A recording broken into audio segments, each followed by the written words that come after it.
Gotta love starting your Monday morning off with a little trailer maintenance out here in the cold. Trailer tire got a hole in it, and I've just been riding, saying screw it, so we're gonna patch it this morning. All right, so there's what come out of it. What is that? There's a bolt. It's a fender bolt. I got a feeling that Eddie had something to do with this because he doesn't keep his crap picked up. Bro, you're the same. That's way. probably off of Impala, ain't it? That's exactly off of Impala.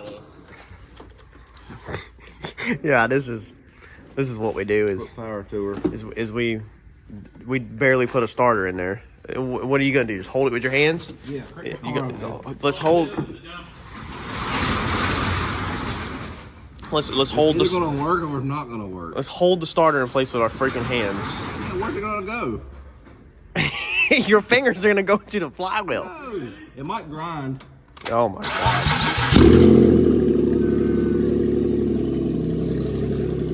Let's see if it cranks. That oil on that dipstick was nasty looking. It's the one that we bought last week.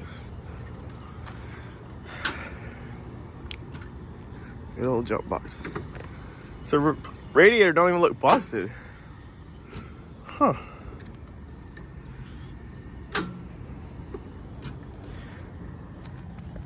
Show your jump box only has 10 volts.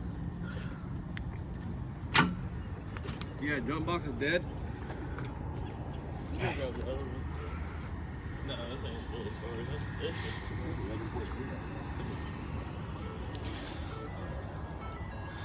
Huh.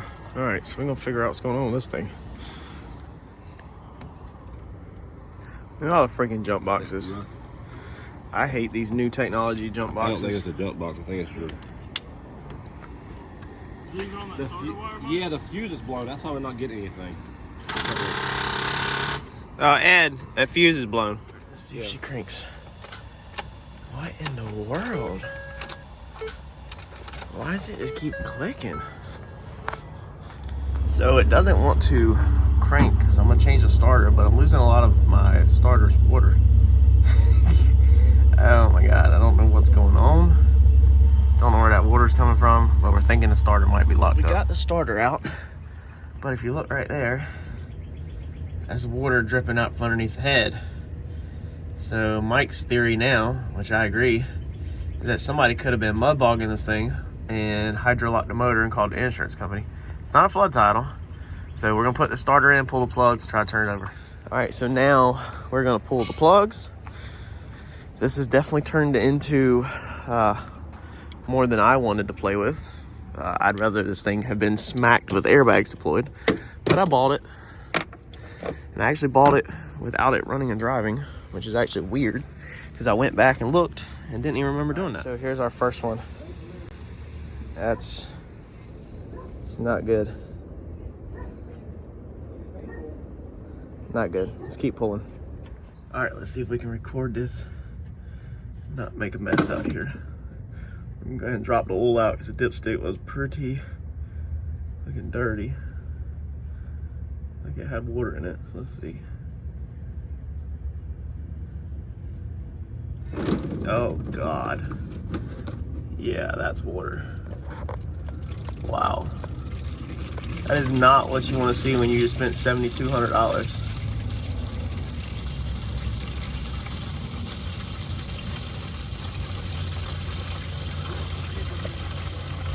Yes, Eddie. Wow.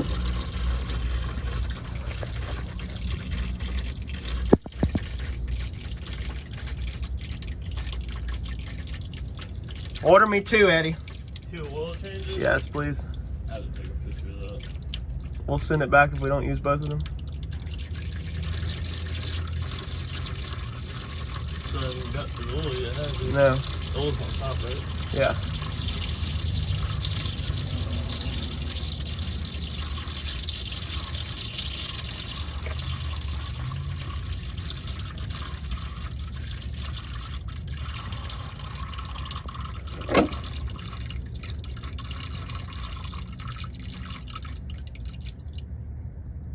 Goodness gracious.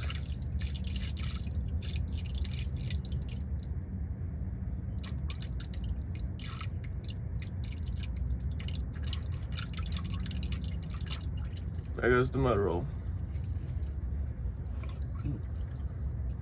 All right. I can hear it. It gets worse, so I stopped what I was doing so that I can make sure to catch this on camera. Where am I hooked up at?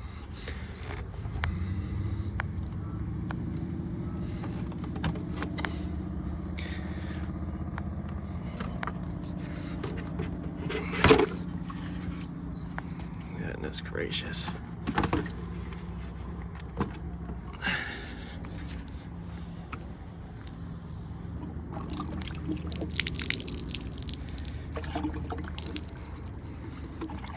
It's slam full in the resonator, or the box that makes everything quiet. It's gonna start spewing everywhere. It's like a geyser. Come on now. I think we need to hook that other wire back up. Oh man. Well, get back in there. I'll just hold it on the peg. Well, remember that one's popped at one piece. Yeah, I'm holding on a different peg. Holding. I'm holding it.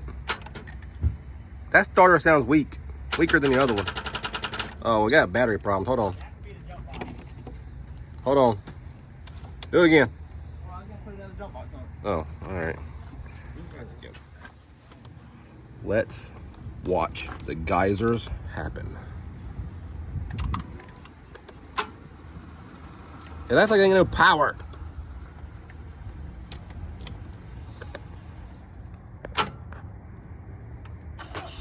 No, like it's killing the jump box.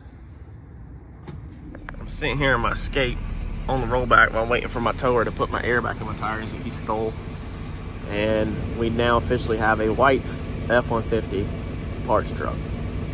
Well, at least this little guy drives decent, so it only has 104 on it. It has strobes in the headlights. I think it was some kind of government personnel vehicle probably in its earlier life. Has a busted out back glass hit in the rear. My wife paid quite a freaking bit for this. I think she paid like $2,200 for this freaking Ford Escape. So we definitely had to pay a lot more. I have a busted one out back that's rusted, hit hard in the front, that financially we own and we can't repair it. So we were trying to buy one to use parts off us. That's why we bought this one. It's a rear hit. I've got a good rear.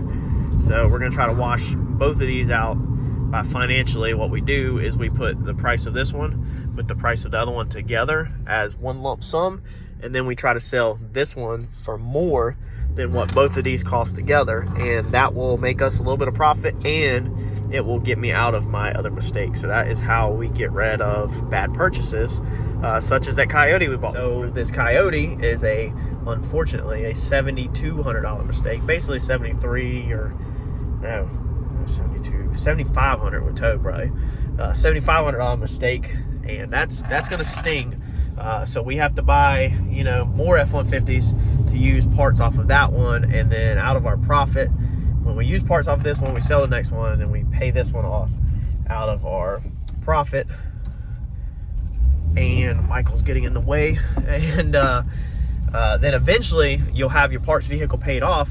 And when you do vehicles using the rest of the parts, then that's where you start making your good profit at. This is why you don't buy Mustangs for the Coyotes. Let's see here. This is my watch list for today. Look at this thing. I mean, this thing is demolished, y'all. Okay?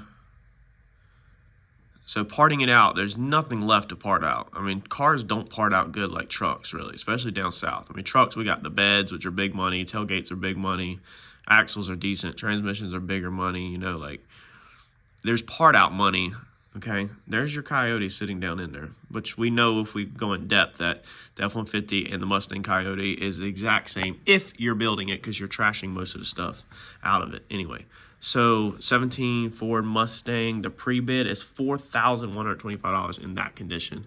So that's the reason why I don't buy Mustangs for the motors. I buy pickup trucks instead. So here's another one. Now, I don't know what this Mustang is going to bring, but when it's hit this freaking hard, I think the Coyote's actually laying in the top. There's the door. I mean, everything is just scattered all over the place. I think Coyote's laying up top. Sadly, I was going to buy this Mustang, but currently, with paying on the TKM bill, I just don't have. There's the Coyote sitting in there. What's left of it, tucked in the firewall. I don't have the finances to just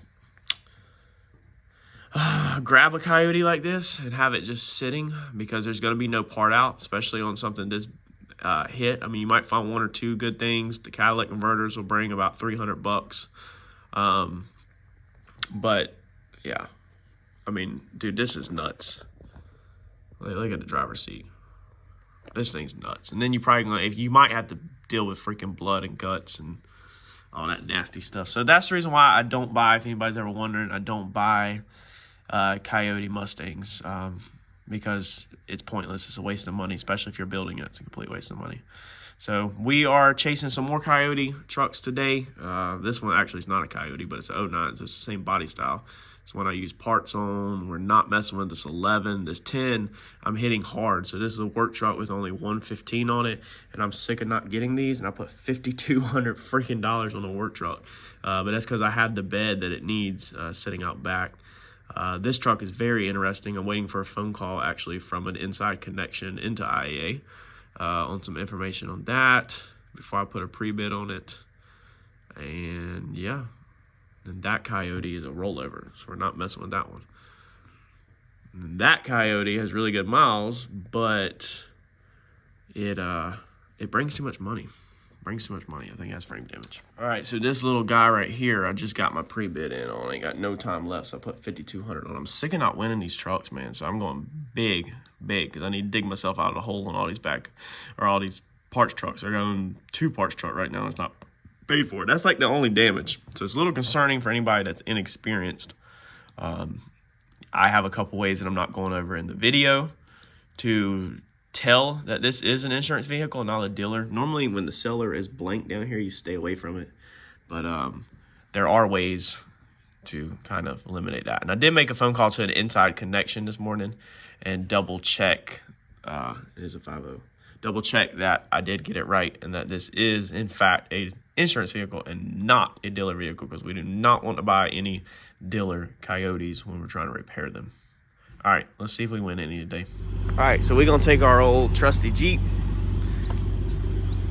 and we're gonna put this white guy right there. So we'll roll it forward, hook the Jeep up to it, pull it backwards so everything's out of the way. And then I've gotta get this thing out my freaking parking lot. The tower, I guess, dumped it last night after hours without me talking to him or telling him where to put it, and kind of really screwed us because he literally just left it right in front of our gate. So we can get cars in and out right here, but we can't really get any truck or anything in and out. So now, unfortunately, I have to try to get suspension back underneath this thing in the freaking parking lot. Thank God it's not raining or cold. It's a beautiful day.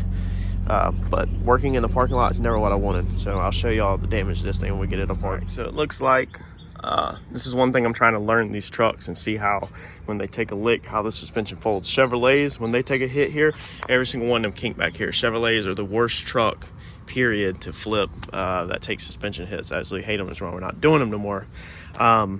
So this one definitely folded a control arm, which is perfect. That's what you want to see. You want to see the control arms mangled and everything folded all up. And then it folded the back control arm, which is perfect. But it did, you can see the ears where the control arm mounts are swayed back. So it's gonna have to go on the frame rack and get pulled. The ears pulled back straight, but the ears are not that difficult to pull. It broke the sway bar link in half. And besides that, that's it. I don't know if the spindle bent at all, but we're gonna go ahead and change this whole assembly, change everything out.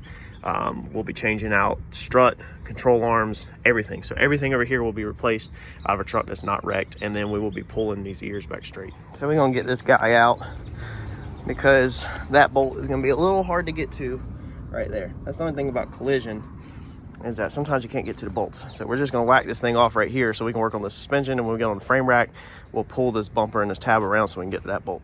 Stupidest thing on this truck, this fender is damaged, so obviously we just unbolted and ripped it back, is Ford puts this in. So there's actually a bolt right there, you see? Doesn't want to focus. It goes through this way. They put it in and then they bury it in all of this freaking foam. Very annoying. All right, so we got all that broke down. There's the ears that I was talking about. You can see how they're swayed back now. So we're gonna get the other truck broke down, and then hopefully, sometimes with these ears swayed back, you can't get the new control arm in, which if that is a situation, that's a nightmare. Then what we can do is if we can get the front end with a really small long bolt through it and just let the back one float, then sometimes we can drive it barely enough to get it around onto the frame rack so we can pull, you know, the suspension back apart and then pull the ears. So we'll be putting all the suspension in loose just to get it around back. So let's go break another one down. Yeah, I remember this little guy. This was our donor truck for our blue one that we repaired. We pulled the Coyote out of it, pulled the transmission out and everything. I'm trying to buy one out in Raleigh today that needs this bed. We about to take the suspension apart, and this is going to be our suspension for our other truck. This truck is already financially paid for, so everything I have right here is for free, including the Coyote inside, transmission, everything. So all this is free. I own all this right out because when we repaired the blue truck, if you go a couple videos back, we washed this truck completely out. All right, so we got the control arm up in one side, got a bolt through that side, but this side, this is what I was talking about. It's all tore up, so it's hard to get this stuff in, especially in a parking lot. You can see how it's digging in right there. That thing needs to technically be pulled out. So we're gonna see if we can beat one of these bolts through there. That one's a little too big, just to get this thing around to the frame rack. So there we go, a little one right there. Now this is obviously just to get it to the frame rack, that's it, nothing else. All right, so there we go. Got our suspension back in. A lot of stuff is literally finger tight. That way I don't have to fight with it on the frame rack. About to set it down. We're gonna move this thing out of the way. And as soon as Eddie gets done with his Jetta that he's working on in the back, we're gonna get this thing up on the frame rack and start taking it back apart again. You hear everything move and clunk. Take it back apart again and get pulling on them ears.